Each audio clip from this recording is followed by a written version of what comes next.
जय श्री कृष्णा।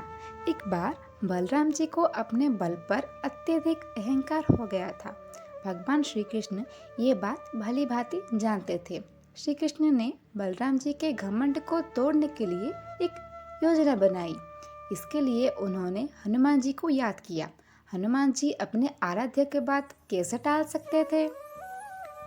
इसीलिए वो तुरंत ही द्वारका नगरी के वाटिका में पहुंच गए। ये वाटिका बलराम को अत्यधिक प्रिय थी। उस वाटिका का निर्माण भी बलराम जी ने स्वयं ही करवाया था। हनुमान जी उस वाटिका में पहुंचकर फल खाने लगे। उस वाटिका में हनुमान जी फल तोड़ के खाते और फेंक देते थे। हनुमान जी ने एक वृद्ध बानर का रूप रखा हुआ था, लेकिन उनका शरीर अत्यंत ही विशाल था। उन्हें देखकर सभी द्वारपाल बहुत ही ज्यादा डर गए थे। द्वारपाल ने तुरंत जाकर बलराम जी से सूचना दी कि एक अत्यंत ही विशाल बानर वाटिका के अंदर आ गया है और वो फल खाकर फेंक रहा है। इतना विशाल है कि पेड़ों को उखाड़ रहा है। उस बानर ने पूरी ही वाटिका का तहस नहस कर दिया। हमने आज तक इस प्रकार का विशाल बानर कभी नहीं देखा। ये सुनकर बलराम जी अत्यधिक गुस्सा आ गया, जिसके बाद वो तुरंत ही उस वाटिका में पहुंच गए। बलराम जी उस बानर को देखकर अचंभित हो गए। वो अपने मन ही मन में सोचने लगे कि ये कोई साधारण बानर नहीं है, क्योंकि कोई साधारण बानर तो इतना गुस्सा सकता, जरूर ये कोई मायावी है। बलराम जी ये नहीं जानते थे कि ये कोई और नहीं बल्कि हनुमान जी है, जो भगवान श्री कृष्ण की आज्ञा पाकर यहाँ आया है।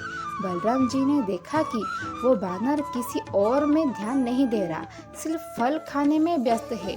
बलराम जी ने हनुमान जी से पूछा, हे बानर, कौन हो तुम और इस वाटिका में क्या कर रहे हो? तुमने तो इस वाटिका का तहस नहस कर दिया।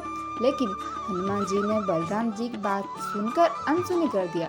भगवान श्री कृष्ण की माया के कारण बलराम जी को आंखें पर पर्दा पड़ गया था, जिस कारण बलराम जी हनुमान जी को पहचान नहीं पा रहे थे।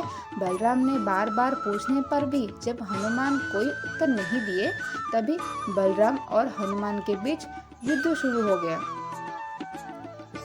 बलराम जी ने पूरी शक्ति से हनुमान जी पर प्रहार करना शुरू कर दिया, लेकिन हनुमान जी पर कोई असर नहीं हुआ। जब बलराम जी के सभी अस्त्र विफल हो गए, तब उन्होंने पशुपरास्त्र का आवाहन किया। इसके बाद हनुमान जी ने भगवान श्री कृष्ण को याद किया और उनसे रक्षा के लिए प्रार्थना की। भगवान श्री कृष्ण अपने भक्त की पुकार सुनकर तुरंत वहां प्रकट हो गए और बलराम जी को पशुपरास्त्र प्रयोग करने से रोक दिया। इसके बाद भगवान श्री कृष्ण बलराम को बताया कि यह महावीर कोई और नहीं बल्कि चिरंजीवी हनुमान है। जिसके बाद बलराम को अपने पिछले जन्म की सभी बातें याद आ गई और उन्होंने हनुमान जी को अपने गले से लगा लिया। For more please like share and subscribe stories for you.